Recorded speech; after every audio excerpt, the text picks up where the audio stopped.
রোহিত শর্মা বহুদিন বাদে সেঞ্চুরি করেছেন, তিনি অনেক দিন 50+ রানই করতে পারছিলেন না।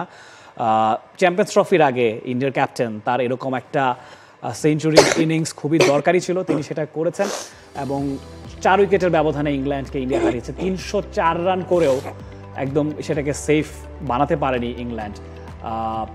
জো রুট চমৎকার খেলেছেন, 69 রান করেছেন, বেন ডাকেট 65 রান করেছেন।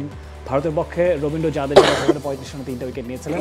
ব্যাট করতে নেমে ওপেনিং পার্টনারশিপেই চমৎকার খেলেছে শুভমান গিল এবং রোহিত শর্মা। 136 রান সেই জুটি থেকে এসেছিল, 119-এ রোহিত শর্মা থেমেছেন 90 বলে, সেটা তাই সে ইনিংস করেছেন।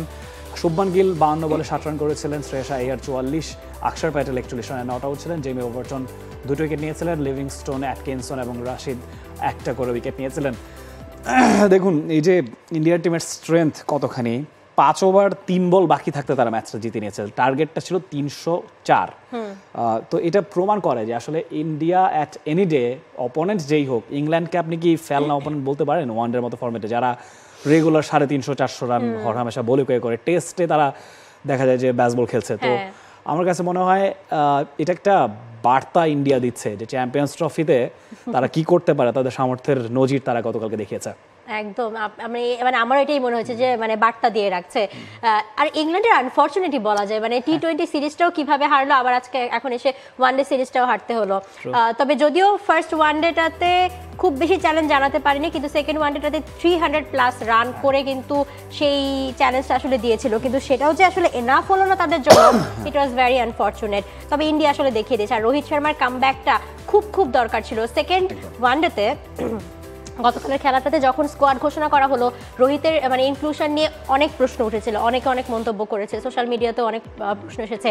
যেহেতু 2টো চেঞ্জ ছিল সেই ইন্ডিয়ার স্কোয়াডে, যেহেতু 2টো চেঞ্জ ছিল, সেখানে তারা কুলদীপ যাদবকে বসিয়ে গতকাল কাকে নিল? কুলদীপ যাদবকে বসিয়ে নিয়েছে কাকে?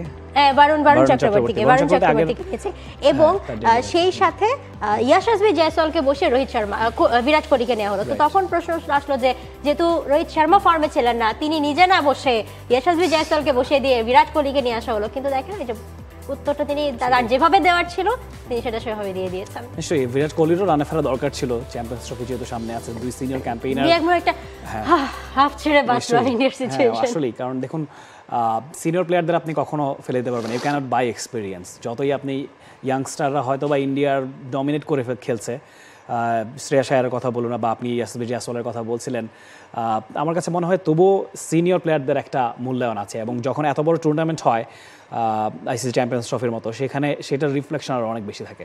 একদম, এখন আসলে সময় বাংলাদেশের সিনিয়ররা যদি আসলে এভাবে একটু জ্বলে উঠতে পারে তাহলে তো বাংলাদেশের জন্য ভালো হয়। সো ইন্ডিয়া কিন্তু আসলে দারুণ একটা কামব্যাক করে দেখিয়েছে রোহিত শর্মার মাধ্যমে। সো চ্যাম্পিয়ন্স ট্রফিতে ইন্ডিয়া বাংলাদেশের জন্য, এবং বাংলাদেশের কিন্তু ম্যাচ প্র্যাকটিসের পাশাপাশি এই খেলাগুলোতে চোখ রাখা উচিত। পাকিস্তান নিউজিল্যান্ড খেলা হচ্ছে, ইন্ডিয়ার খেলা হচ্ছে, তাই না? মানে গ্রুপে তো তারাই রয়েছে, বাংলাদেশ ভালো করে আসলে চোখ রাখুক এই সিরিজগুলোতে, তাহলে আসলে আরো হিসেব নিকাশটা করে নিতে সহজ হবে বাংলাদেশের জন্য। For more updates, subscribe to our YouTube channel and click on the bell icon. Follow us on Facebook and Instagram. Download T-Sports app to enjoy exciting games and highlights.